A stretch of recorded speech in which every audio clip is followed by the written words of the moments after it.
अच्छे लोगों की मृत्यु जल्दी क्यों हो जाती है? अच्छे लोगों के साथ बुरा क्यों होता है? अच्छे लोग अपने पाप का फल जल्दी ही काट लेते हैं। और इस वीडियो के अंत में भगवान श्री कृष्ण के द्वारा एक बताई गई बहुत ही अच्छी कहानी का भी वर्णन किया गया है। मित्रों, यह एक सवाल है कि अच्छे लोगों की मृत्यु जल्दी क्यों हो जाती है। अक्सर यह देखा जाता है कि अच्छे से और धर्म से चलने वाले लोगों की मृत्यु अक्सर जल्दी ही हो जाती है। शास्त्रों में तो बताया गया है कि कलयुग में लोगों की उम्र 30 साल ही रह जाएगी और कलयुग का अंत होते होते आपने यह भी सुना होगा कि भगवान अच्छे लोगों को जल्दी बुला लेते हैं। नमस्कार मित्रों, एक बार फिर स्वागत है आपका हमारे YouTube चैनल की बहुत ही ज्ञानवर्धक वीडियो में। दोस्तों, आप लोगों से एक रिक्वेस्ट है कि यदि आप अभी हमारे YouTube चैनल को सब्सक्राइब नहीं किया है तो चैनल को सब्सक्राइब करके घंटी बटन को प्रेस कर दे, ताकि हमारे चैनल के माध्यम से हर आने वाली वीडियो का नोटिफिकेशन सबसे पहले आप तक पहुँचे। तो दोस्तों, देरी न करते हुए वीडियो को शुरू करते हैं। मित्रों, यह फैसला तो भगवान ही करते हैं कि किसकी उम्र कितनी है। आप यह कहावत भी जरूर सुनेंगे कि जितनी चाबी भरी राम उतनी ही तमाशा करते हैं। दोस्तों, इस कहावत से साफ हो जाता है कि किसकी मृत्यु कब होती है, यह भगवान ही तय करते हैं। वैसे तो अच्छे लोगों की मौत जल्दी हो जाने के पीछे कई कारण होते हैं, लेकिन पहले कारण को समझने के लिए आपको यह जानना होगा कि हम जो कुछ भी इस जन्म में करते हैं उसका जवाब हमें ऊपर यमराज को देना होता है। यदि उसका पाप का पलड़ा भारी होता है तो उसे नर्क में तपस्या काटनी पड़ती है, और यदि पुण्य का पलड़ा भारी हो तो उसे स्वर्ग का सुख मिलता है, और यही चक्र कई युगों तक चलता रहता है, जब तक उसे मोक्ष की प्राप्ति नहीं होगी। इस मृत्युलोक में हर कोई अपने छोटे से कम के लिए आता है। अच्छे लोगों की मृत्यु जल्दी क्यों हो जाती है? कोई आत्मा इंसान बनता है तो कोई जानवर के शरीर में प्रवेश करता है, ये उसके संबंधित कर्मों के आधार पर ही तय होता है। इसके अलावा उनके जन्म देने वाले माता पिता के संस्कार भी उनके अंदर आते हैं। इसके बाद वो जो कर्म करेगा उसके होश से उसे पुण्यात्मा या फिर दुरात्मा कहा जाता है। अब यही पुण्य आपकी मृत्यु की तारीख को भी बदल देते हैं। जिस तरह से एक जज जेल में रहने वाले कैदी के व्यवहार को देखकर उसकी सजा कम कर देता है, ठीक उसी तरह भगवान भी देखते हैं कि इंसान मौत में जाने के बाद अच्छा कर्म कर रहा है और उसे अपने किए की सजा मिली है। और जब उन्हें लगता है कि अब उसे मृत्यु लोक में नहीं रहना चाहिए, तब वह उसे बुला रहे हैं। अच्छे लोग अपने पाप का फल जल्दी ही काट लेते हैं। भगवान के विधान के अनुसार प्रत्येक व्यक्ति को केवल इतना ही दंड दिया जाना चाहिए जितना कि पाप किया जाता है। अब क्योंकि अच्छे लोगों के पाप कर्म बुरे लोगों के पाप कर्मों की तुलना में अधिक होते हैं, इसलिए अच्छे लोग अपने पापों का फल जल्दी ही कम लेते हैं। हिंदू धर्म की मान्यता है कि भगवान हर अच्छे व्यक्ति को किसी न किसी उद्देश्य के साथ मृत्युलोक में मान्यता देते हैं, और भगवान का अपना अवतार लक्ष्यों में शामिल होता है। इसीलिए जब वो उद्देश्य जल्दी हो जाते हैं तब भगवान उन्हें वापस बुला लेते हैं। अच्छे लोगों की मौत उनके अच्छे कर्मों पर ही लगातार करती है। इसके अलावा आपको ये भी बताते हैं कि जो लोग ये कहते हैं कि मरने के बाद इंसान खाली हाथ जाता है, उन्हें जान लेना चाहिए कि 3 चीजें ऐसी हैं जो मरने के बाद भी उनके साथ जाती हैं। एक है विशिष्ट कर्म, दूसरा है स्मृति और तीसरा है जागृत। इसीलिए अब आप किसी से ये मत कहना कि आप खाली हाथ आए थे और खाली हाथ छोड़ देंगे। मानव जीवन का उद्देश्य, इसकी वजह है मनुष्य में सत्य एवं असत्य का विवेकी हमारी बुद्धि का होना। लेकिन इस धरती पर हम दुनियादारी के चक्र में कुछ इस तरह फंस जाते हैं कि हमारी बौद्धिक सीमा में ही सिमटकर रह जाती है। हम सब कुछ अंतर्निहित सुखों को ही मानक सब कुछ मानते हैं। यही गलती हम कर जाते हैं क्योंकि इसके बावजूद कोई भी व्यक्ति यह दावा नहीं करता कि वह पूरी तरह से सुखी है। सच्चाई यह है कि हमें सामान्य मानव जीवन के उद्देश्य का पर्दाफाश करने के लिए निरंतर प्रयास करते रहना चाहिए। यह सच है कि आपके और आपके परिवार के भरण पोषण की जिम्मेदारी हमारी है और हमें इसे हर हाल में निभाना चाहिए। लेकिन क्या आप यह समझ पाते हैं कि आप कितने दिनों तक या कितने सालों तक इस जगत में बने रहते हैं और आपकी मंजिल बन जाती है? तो इन कार्ड के उत्तर में ज्यादातर लोग यही कहते हैं कि पता नहीं, ऐसे लोग बड़े ही अजीब होते हैं। वो यात्रा तो कर रहे हैं पर यात्रा के संबंध में उन्हें कुछ जानकारी नहीं होती। क्या आपने कभी एकांत में यह सोचा है कि आपका यह मानव जीवन क्यों मिला है? तो दोस्तों, महाभारत में युधिष्ठिर महाराज के एक प्रश्न के उत्तर में भीष्म पितामह ने कहा था कि किसी से बढ़कर कोई भी जीव नहीं है। आपको यह जानकर आश्चर्य होगा कि 84 लाख योनियों के बाद हम मनुष्य जीवन से मिलते हैं और संसार के सभी प्राणियों में मनुष्य ही सबसे श्रेष्ठ है। मित्रों, धर्म कोई सा भी क्यों ना हो, हर किसी में यही बताया गया है कि जिसने इस धरती पर जन्म लिया है उसकी मृत्यु निश्चित है। और अगर बात सनातन धर्म की करें तो इसकी एक मान्यता के अनुसार बच्चे के जन्म की छठी रात ही ब्रह्मा जी उसकी किस्मत लिख देते हैं, जिसमें उसके आने वाले कल जैसे विवाह, पढ़ाई, नौकरी, यहाँ तक कि मृत्यु की तारीख तक शामिल होती है। इसी तरह दोस्तों, श्रीमद् भगवद गीता में भी भगवान श्री कृष्ण कहते हैं कि ये एक आध्यात्मिक और ईश्वरीय जीवन का पद है जिसे प्राप्त करके मनुष्य मोहित नहीं होता। यदि किसी जीवन के अंतिम समय में भी इस तरह की स्थिति में हो तो वह भगवद धाम में प्रवेश करता है। मनुष्य कृष्ण भावनामृत या दिव्य जीवन को एक क्षण में तुरंत प्राप्त कर सकता है और हो सकता है कि उसके लाखों जन्मों के बाद भी यह प्राप्त न हो। दोस्तों, यह तो सच को समझने और स्वीकार करने की बात है। भगवत गीता कहती है कि वास्तविक जीवन शुरू किया गया यह उद्यम जीवन के साथ होता है। दोस्तों, इन बातों से यह तो स्पष्ट होता है कि हम सभी एक निश्चित समय के लिए पृथ्वी पर रहने वाले सभी लोग आते हैं और कुछ विशेष कर्मों को करने के लिए आते हैं। जब हमारे कर्म पूरे हो जाते हैं और इस जीवन के लक्ष्य प्राप्त हो जाते हैं तो प्रभु हमें परलोक में एक सहज स्थान प्रदान करते हैं। भगवान कृष्ण और अन्य कहते हैं कि वास्तविक जीवन तब शुरू होता है जब यह भौतिक जीवन समाप्त हो जाता है। मित्रों, जो लोग सदाचारी होते हैं और जीवन में अच्छे कर्म किए होते हैं वे वास्तव में विशेष होते हैं। जब उनकी मृत्यु का समय निश्चित हो जाता है तो दोस्तों वे इस दुनिया को छोड़कर आगे की यात्रा जारी रखते हैं। अच्छे लोगों के साथ बुरा क्यों होता है? मित्रों, आपने देखा होगा कि पूजा पाठ और धर्म कर्म करने वाले लोगों की जिंदगी बुरे कर्म करने वालों की तुलना में काफी कठिन है। आपने यह निश्चित रूप से सोचा होगा, तो आप इसके रहस्य कथनों को खोलेंगे। आपके पुराणों में वर्णित एक कथा असंख्य है जिसके माध्यम से आप समझेंगे कि प्रत्येक प्राणी को उसके कर्म के अनुसार ही फल मिलता है। अगर कोई अच्छा कर्म करता है तो उसे अच्छा फल मिलता है और अगर कोई बुरा कर्म करता है तो उससे दुख मिलता है। श्री कृष्ण ने कहा कि एक गांव में 2 आदमी काम कर रहे थे।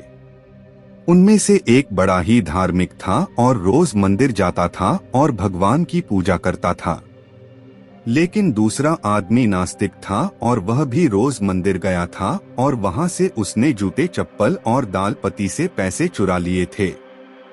एक दिन उस गांव में बहुत जोर की बारिश हो रही थी और उस समय मंदिर में पुजारी के अलावा और कोई नहीं था।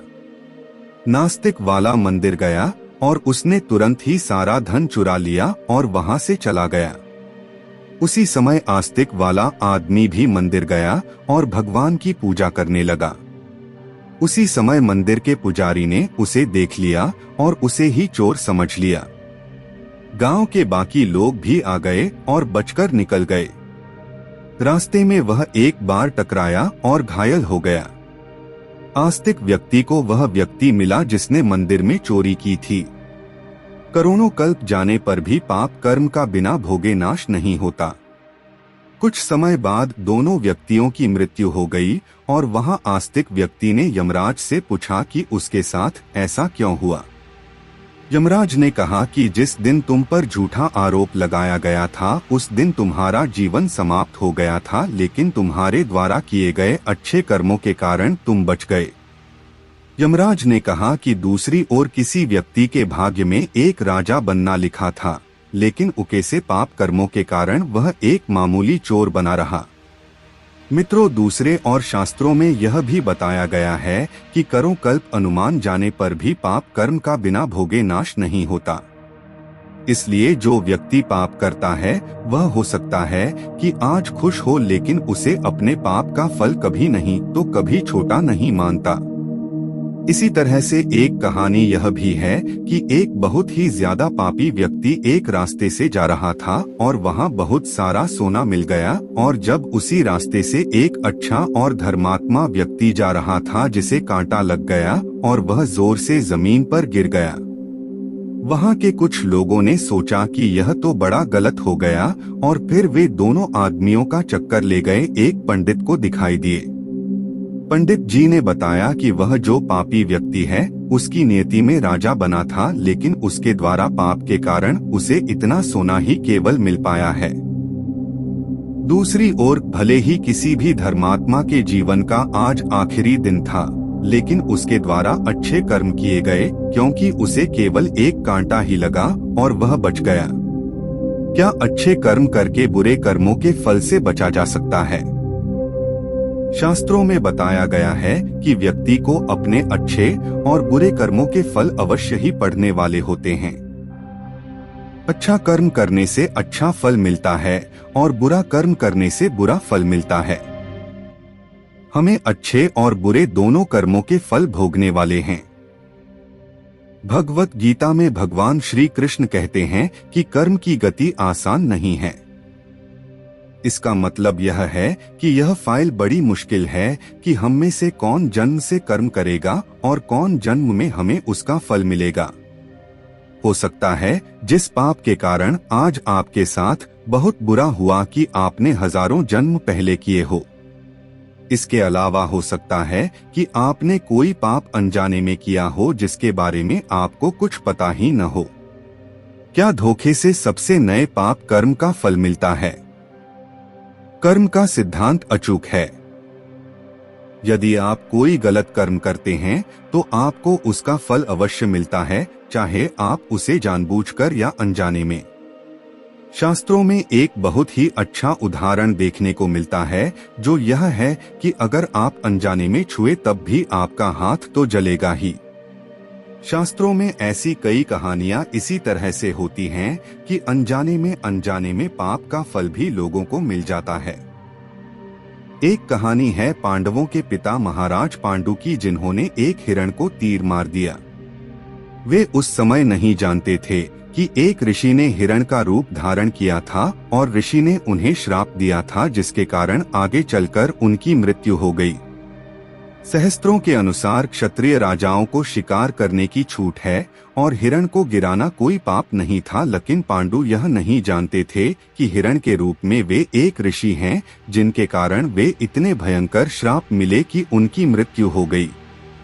दोस्तों, वीडियो के अंत में आप लोगों से रिक्वेस्ट ही है कि अगर आपको यह वीडियो जरा सा भी अच्छा लगा हो तो मेरे चैनल को सब्सक्राइब, वीडियो को एक लाइक करके कमेंट में जय श्री कृष्ण जरूर लिखें। मिलते हैं नए वीडियो के साथ। इसी तरह दोस्तों, श्रीमद् भगवद गीता में भी भगवान श्री कृष्ण कहते हैं कि ये एक आध्यात्मिक और ईश्वरीय जीवन का पद है, जिसे प्राप्त करके मनुष्य मोहित नहीं होता। यदि किसी जीवन के अंतिम समय में भी इस तरह की स्थिति में हो तो वह भगवत धाम में प्रवेश करता है। मनुष्य कृष्ण भावनामृत या दिव्य जीवन को एक क्षण में तुरंत प्राप्त कर सकता है, और हो सकता है कि उसके लाखों जन्मों के बाद भी यह प्राप्त न हो। दोस्तों, यह तो सच को समझने और स्वीकार करने की बात है। भगवत गीता कहती है कि वास्तविक जीवन शुरू किया गया, यह उद्यम जीवन के साथ होता है। दोस्तों, इन बातों से यह तो स्पष्ट होता है कि हम सभी एक निश्चित समय के लिए पृथ्वी पर रहने वाले सभी लोग आते हैं और कुछ विशेष कर्मों को करने के लिए आते हैं। जब हमारे कर्म पूरे हो जाते हैं और इस जीवन के लक्ष्य प्राप्त हो जाते हैं, तो प्रभु हमें परलोक में एक सहज स्थान प्रदान करते हैं। भगवान कृष्ण और अन्य कहते हैं कि वास्तविक जीवन तब शुरू होता है जब यह भौतिक जीवन समाप्त हो जाता है। मित्रों, जो लोग सदाचारी होते हैं और जीवन में अच्छे कर्म किए होते हैं, वे वास्तव में विशेष होते हैं। जब उनकी मृत्यु का समय निश्चित हो जाता है, तो दोस्तों वे इस दुनिया को छोड़कर आगे की यात्रा जारी रखते हैं। अच्छे लोगों के साथ बुरा क्यों होता है? मित्रों, आपने देखा होगा कि पूजा पाठ और धर्म कर्म करने वाले लोगों की जिंदगी बुरे कर्म करने वालों की तुलना में काफी कठिन है। आपने यह निश्चित रूप से सोचा होगा, तो आप इसके रहस्य कथनों को खोलेंगे। आपके पुराणों में वर्णित एक कथा असंख्य है, जिसके माध्यम से आप समझेंगे कि प्रत्येक प्राणी को उसके कर्म के अनुसार ही फल मिलता है। अगर कोई अच्छा कर्म करता है तो उसे अच्छा फल मिलता है, और अगर कोई बुरा कर्म करता है तो उससे दुख मिलता है। श्री कृष्ण ने कहा कि एक गांव में दो आदमी काम कर रहे थे। उनमें से एक बड़ा ही धार्मिक था और रोज मंदिर जाता था और भगवान की पूजा करता था, लेकिन दूसरा आदमी नास्तिक था और वह भी रोज मंदिर गया था और वहां से उसने जूते चप्पल और दाल पती से पैसे चुरा लिए थे। एक दिन उस गांव में बहुत जोर की बारिश हो रही थी और उस समय मंदिर में पुजारी के अलावा और कोई नहीं था। नास्तिक वाला मंदिर गया और उसने तुरंत ही सारा धन चुरा लिया और वहां से चला गया। उसी समय आस्तिक वाला आदमी भी मंदिर गया और भगवान की पूजा करने लगा। उसी समय मंदिर के पुजारी ने उसे देख लिया और उसे ही चोर समझ लिया। गांव के बाकी लोग भी आ गए और बचकर निकल गए। रास्ते में वह एक बार टकराया और घायल हो गया। आस्तिक व्यक्ति को वह व्यक्ति मिला जिसने मंदिर में चोरी की थी। करोड़ों कल्प जाने पर भी पाप कर्म का बिना भोगे नाश नहीं होता। कुछ समय बाद दोनों व्यक्तियों की मृत्यु हो गई और वहां आस्तिक व्यक्ति ने यमराज से पूछा कि उसके साथ ऐसा क्यों हुआ। यमराज ने कहा कि जिस दिन तुम पर झूठा आरोप लगाया गया था, उस दिन तुम्हारा जीवन समाप्त हो गया था, लेकिन तुम्हारे द्वारा किए गए अच्छे कर्मों के कारण तुम बच गए। यमराज ने कहा कि दूसरी ओर किसी व्यक्ति के भाग्य में एक राजा बनना लिखा था, लेकिन उकेसे पाप कर्मों के कारण वह एक मामूली चोर बना रहा। मित्रों, दूसरे और शास्त्रों में यह भी बताया गया है कि करों कल्प अनुमान जाने पर भी पाप कर्म का बिना भोगे नाश नहीं होता। इसलिए जो व्यक्ति पाप करता है वह हो सकता है कि आज खुश हो, लेकिन उसे अपने पाप का फल कभी नहीं तो कभी छोटा नहीं मानता। इसी तरह से एक कहानी यह भी है कि एक बहुत ही ज्यादा पापी व्यक्ति एक रास्ते से जा रहा था और वहां बहुत सारा सोना मिल गया, और जब उसी रास्ते से एक अच्छा और धर्मात्मा व्यक्ति जा रहा था जिसे कांटा लग गया और वह जोर से जमीन पर गिर गया। वहां के कुछ लोगों ने सोचा कि यह तो बड़ा गलत हो गया, और फिर वे दोनों आदमियों का चक्कर ले गए एक पंडित को दिखाई दिए। पंडित जी ने बताया कि वह जो पापी व्यक्ति है उसकी नियति में राजा बना था, लेकिन उसके द्वारा पाप के कारण उसे इतना सोना ही केवल मिल पाया है। दूसरी ओर भले ही किसी भी धर्मात्मा के जीवन का आज आखिरी दिन था, लेकिन उसके द्वारा अच्छे कर्म किए गए, क्योंकि उसे केवल एक कांटा ही लगा और वह बच गया। क्या अच्छे कर्म करके बुरे कर्मों के फल से बचा जा सकता है? शास्त्रों में बताया गया है कि व्यक्ति को अपने अच्छे और बुरे कर्मों के फल अवश्य ही पड़ने वाले होते हैं। अच्छा कर्म करने से अच्छा फल मिलता है और बुरा कर्म करने से बुरा फल मिलता है। हमें अच्छे और बुरे दोनों कर्मों के फल भोगने वाले हैं। भगवत गीता में भगवान श्री कृष्ण कहते हैं कि कर्म की गति आसान नहीं है। इसका मतलब यह है कि यह फाइल बड़ी मुश्किल है कि हम में से कौन जन्म से कर्म करेगा और कौन जन्म में हमें उसका फल मिलेगा। हो सकता है जिस पाप के कारण आज आपके साथ बहुत बुरा हुआ कि आपने हजारों जन्म पहले किए हो। इसके अलावा हो सकता है कि आपने कोई पाप अनजाने में किया हो जिसके बारे में आपको कुछ पता ही न हो। क्या धोखे से सबसे नए पाप कर्म का फल मिलता है? कर्म का सिद्धांत अचूक है। यदि आप कोई गलत कर्म करते हैं तो आपको उसका फल अवश्य मिलता है, चाहे आप उसे जानबूझकर या अनजाने में। शास्त्रों में एक बहुत ही अच्छा उदाहरण देखने को मिलता है, जो यह है कि अगर आप अनजाने में छुए तब भी आपका हाथ तो जलेगा ही। शास्त्रों में ऐसी कई कहानियां इसी तरह से होती हैं कि अनजाने में पाप का फल भी लोगों को मिल जाता है। एक कहानी है पांडवों के पिता महाराज पांडु की, जिन्होंने एक हिरण को तीर मार दिया। वे उस समय नहीं जानते थे कि एक ऋषि ने हिरण का रूप धारण किया था और ऋषि ने उन्हें श्राप दिया था, जिसके कारण आगे चलकर उनकी मृत्यु हो गई। सहस्त्रों के अनुसार क्षत्रिय राजाओं को शिकार करने की छूट है और हिरण को गिराना कोई पाप नहीं था, लेकिन पांडु यह नहीं जानते थे कि हिरण के रूप में वे एक ऋषि हैं, जिनके कारण वे इतने भयंकर श्राप मिले कि उनकी मृत्यु हो गई। दोस्तों, वीडियो के अंत में आप लोगों से रिक्वेस्ट ही है कि अगर आपको यह वीडियो जरा सा भी अच्छा लगा हो तो मेरे चैनल को सब्सक्राइब, वीडियो को एक लाइक करके कमेंट में जय श्री कृष्ण जरूर लिखें। मिलते हैं नए वीडियो के साथ।